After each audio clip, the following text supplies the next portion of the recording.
بسم اللہ الرحمن الرحیم الف لام میم ذلك الكتاب لا ريب فيه هدى للمتقين الذين يؤمنون بالغيب ويقيمون الصلاة ومما رزقناهم ينفقون والذين يؤمنون بما أنزل إليك وما أنزل من قبلك وبالآخرة هم يوقنون أولئك على هدى من ربهم وأولئك هم المفلحون. وہ ہماری مایوسی جو ہے وہ امید کی کرنوں کو لے کر طلوع ہو رہی ہے، اور علامہ صاحب کے تینوں صاحبزادے سٹیج پر بیٹھے ہوئے ہیں اور اپنے باپ کی طرح علامہ مرحوم کی طرح آپ کو دعوت دے رہے ہیں کہ جس طرح ہمارے باپ نے مسلک کی آبیاری کے لیے، پیغمبر کے اس دین کے لیے اپنی جان کا نذرانہ پیش کر دیا، پوری کائنات کے اہل حدیثوں سن لو، جہاں تم اپنے مسلک اہل حدیث کے لیے اور نبی کے دین کے لیے تم اپنا پسینہ پیش کرو گے، ابتسام الہی اپنا خون پیش کرے.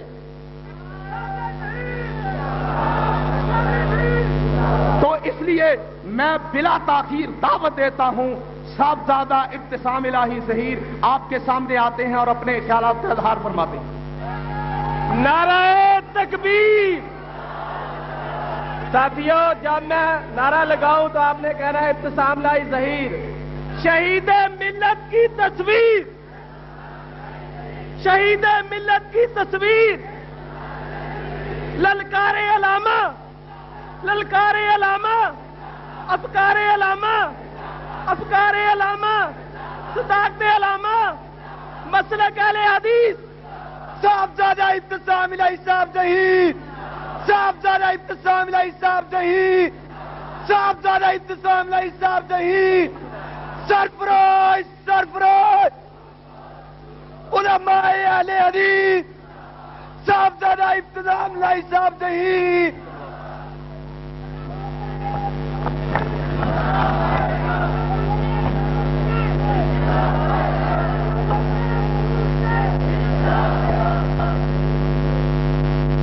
نحمده ونصلي على رسوله الكريم. لقد كان لكم في رسول الله اسوة حسنة. حضرات، بیشتر اس کے کہ میں اپنی گفتگو کا آغاز کروں، میں آپ کی خدمت میں یہ عرض کرنا چاہوں گا کہ آج سے صرف 2 رات پیشتر میرا یہاں پر حاضری کا کوئی پروگرام نہیں تھا، کیونکہ میں نے اس چیز کا ارادہ کیا تھا کہ تعلیم کے مکمل ہو جانے تک کسی ایسے پروگرام میں جو کہ بالخصوص تقاریر سے متعلقہ ہو اس میں شرکت کے لیے نہیں جاؤں گا، مگر کائنات کے امام کی محبت اور احباب کے اصرار نے اس بات پر مجبور کر دیا کہ آپ کی خدمت میں حاضری دے کر اپنے خیالات کا اظہار کروں. بزرگان و برادران، جیسا کہ آپ جانتے ہیں کہ جس کسی کے ساتھ نسبت اور تعلق ہوتا ہے وہ بات بے بات اسی کا تذکرہ کرتا ہے، کبھی اپنی گفتگو کے آغاز پر اور کبھی اپنی گفتگو کے اختتام پر اور کبھی اپنی گفتگو کے درمیان میں.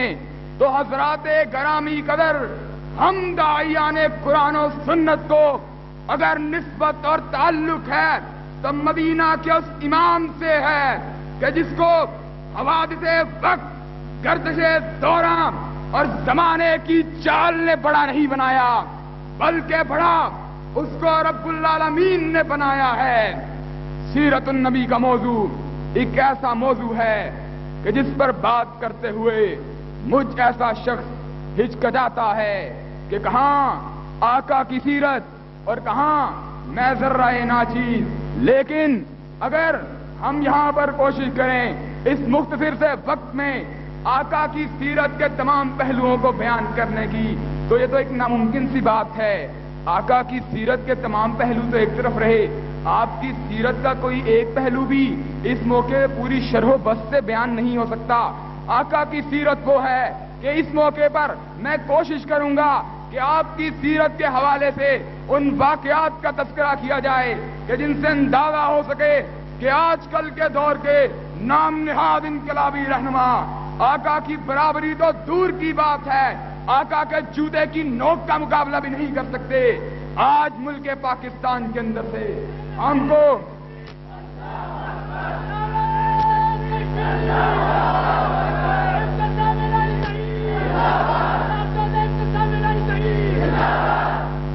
آج ملک پاکستان میں ہم جس طرف دیکھتے ہیں، جس طرف اپنی سماعتوں کو متقص کرتے ہیں، جس طرف اپنے کانوں کو متوجہ کرتے ہیں، جس طرف نظریں کرتے ہیں، ہم کو بلایا جاتا ہے کہ آ جاؤ ہم تمہارے دکھوں کا مداوا کریں گے، آ جاؤ ہم تمہاری مشکلات کو سمیٹ لیں گے، آ جاؤ ہم تمہارے دل درد دور کر دیں گے۔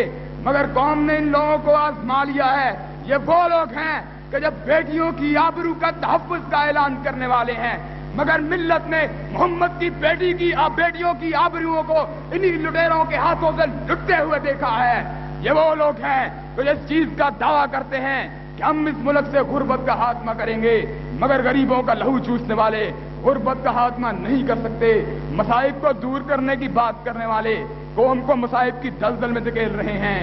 ان کے علاوہ کچھ وہ لوگ بھی ہیں جو نظام اسلام کا نعرہ لگانے والے ہیں، نظام مصطفیٰ کا پرچار کرنے والے ہیں، مگر جب بات آتی ہے نظام اسلام کی عملی حوالوں سے تو ان کو سانس سونگ جاتا ہے۔ میں یہاں پر اس بات کا اعلان کرنا چاہوں گا کہ کوئی شخص جس کے ذاتی کاروبار کی بنیاد قرضے کے اس نظام پر ہو کہ جس نظام میں ملوث ہر شخص کے بارے میں رب العالمین کا اپنے کلام مجید میں یہ ارشاد ہے فَأْذَنُوا بِحَرْبٍ مِّنَ اللَّهِ وَرَسُولِهِ کہ یہ وہ شخص ہے کہ اللہ اور اس کے رسول کے خلاف اعلان جنگ کرتا ہے۔ ایسا کوئی شخص اس ملک میں اسلام کو نافذ نہیں کر سکتا۔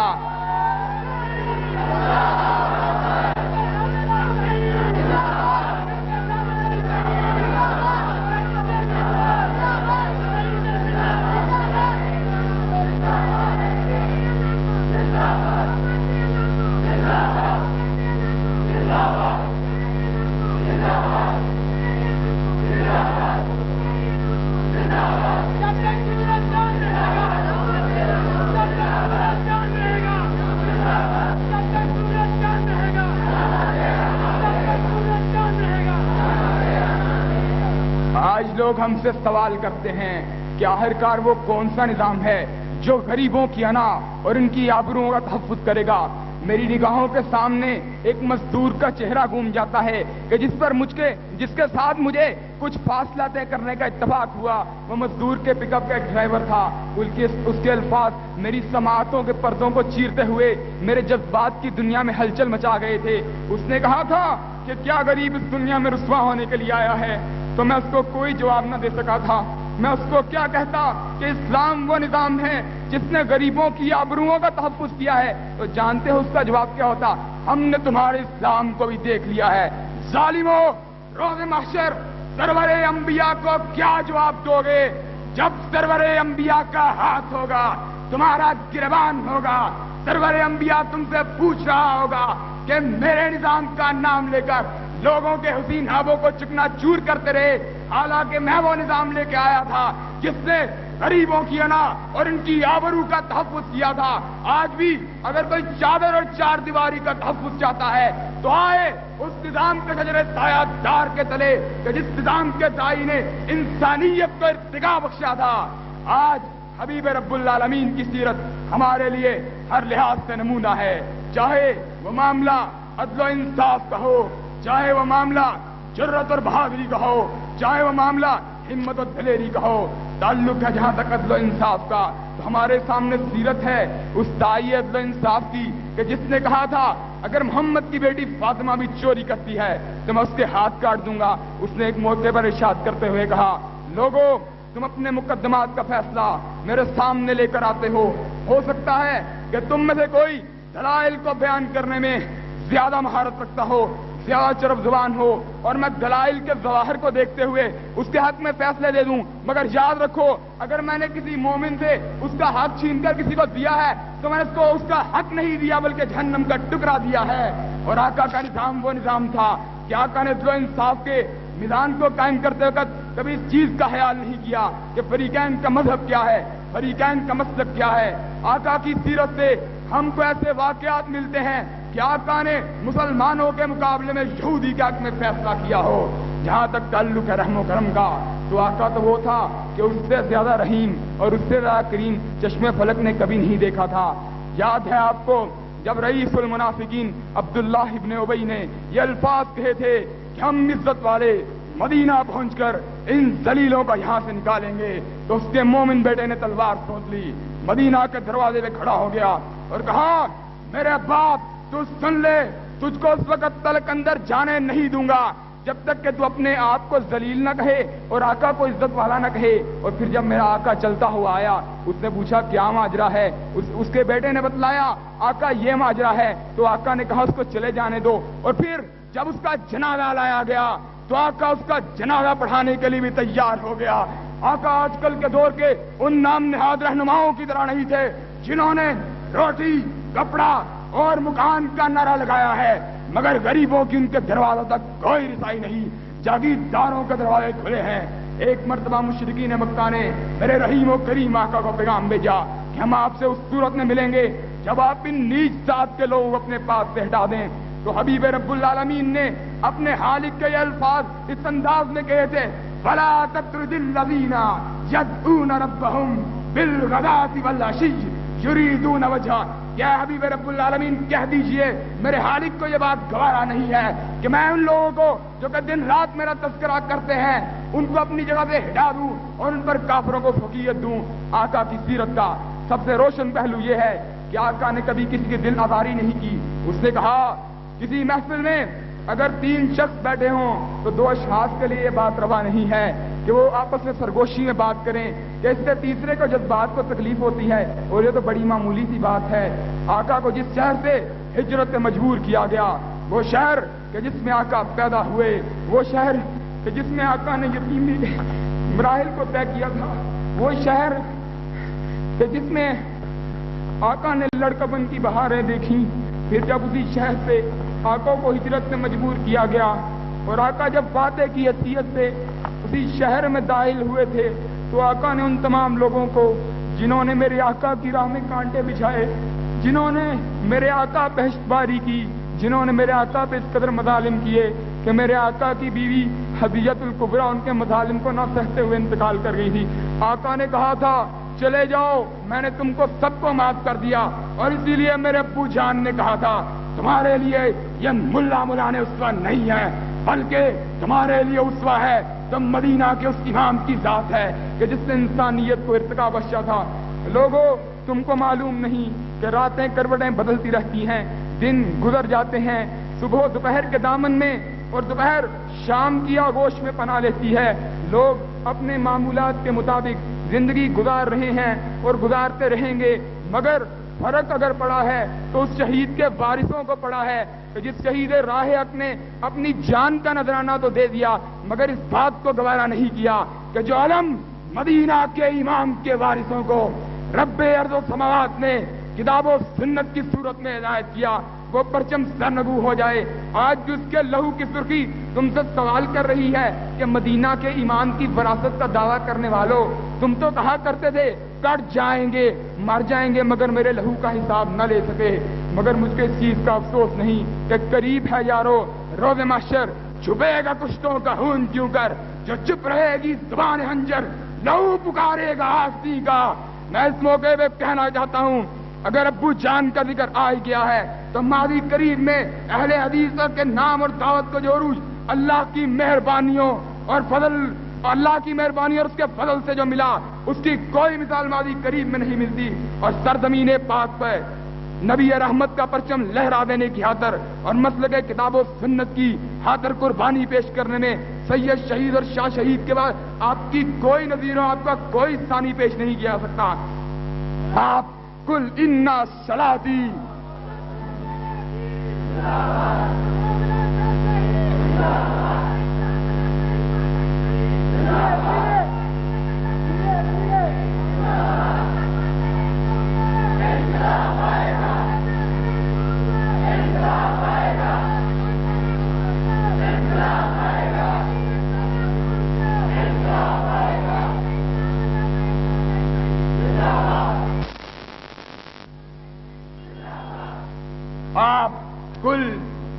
آپ کل انا صلاتی و نسکی و محیایا و مماتی للہ رب العالمین کی حقیقی تصویر تھے. آپ کا دور وہ سنہری دور تھا کہ آج خود کو اہل حدیث کہلانے والے ہر نئے دور پر اور ہر نئے موڑ پر ہر نئے بحران کا سامنا کرتے ہوئے علامہ شہید کو یاد کرتے ہوئے نظر آتے ہیں. مگر ہم کو علامہ شہید کی یاد اس شخص کی یاد کہ جس کے بارے میں کسی شاعر نے کہا تھا کہ ناقد و وقت کی رفتار بدلنے کے لیے ناقد و وقت کی رفتار بدلنے کے لیے میں نے مجبور زبانوں کو نوا بخشی ہے. میں نے کچھ گلاہوں کی رعونت کا اڑایا ہے مزاق اور میں نے تاریخ کے چہرے کو ضیا بخشی ہے. اور کسی دوسرے شاعر نے کہا تھا وہ دولت جنوں کے زمانے سے اٹھ گئی، اس دولت جنوں کو سنبھالے ہوئے ہم. اس کی یاد ہم کو اس وقت تک فائدہ نہیں دے سکتی جب تک کہ ہم اس کے الفاظ نہ دہرائیں، جب تک ہم اس کے الفاظ نہ بولیں، جب تک کہ ہم کانٹوں کی دھاروں پہ چلنا نہ سیکھیں، جب تک کہ ہم تلواروں کی دھاروں پہ رقص کرنا نہ سیکھیں، جب تک کہ ہم محمد عربی کی عظمت کی خاطر بندوقوں اور بموں کے سامنے کھڑا ہونا نہ سیکھیں. کہاں ہے وہ جذبہ، کہاں ہے وہ یکجہتی، کہاں ہے وہ اتحاد، کہاں ہے وہ سیاسی روب اور دبدبہ؟ مجھ کو ڈھونڈے نہیں ملتا. مگر میں مایوس نہیں، تم اپنے سینوں میں جذبہ تازہ رکھو. انشاءاللہ وقت آئے گا کہ جب یہ بجھتی ہوئی چنگاری ایک مرتبہ پھر بھڑک اٹھے گی اور کتاب و سنت کے مقابلے میں ہر ازم اور ہر فقہ کو جلا کر خاکستر کر دے گی. میں اپنے ساتھیوں سے پوچھنا چاہتا ہوں، اپنے سینوں میں وہ ولولہ تازہ زندہ رکھو گے؟ اپنے سینوں میں وہ ولولہ تازہ زندہ رکھو گے؟ اپنے سینوں میں وہ ولولہ تازہ زندہ رکھو گے؟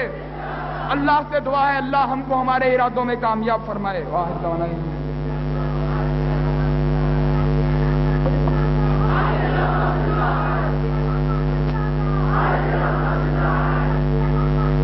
جاگو جاگو صبح ہوئی، جاگو جاگو صبح ہوئی، خون شہیداں رنگ لایا، فتح کا پرچم لہرایا.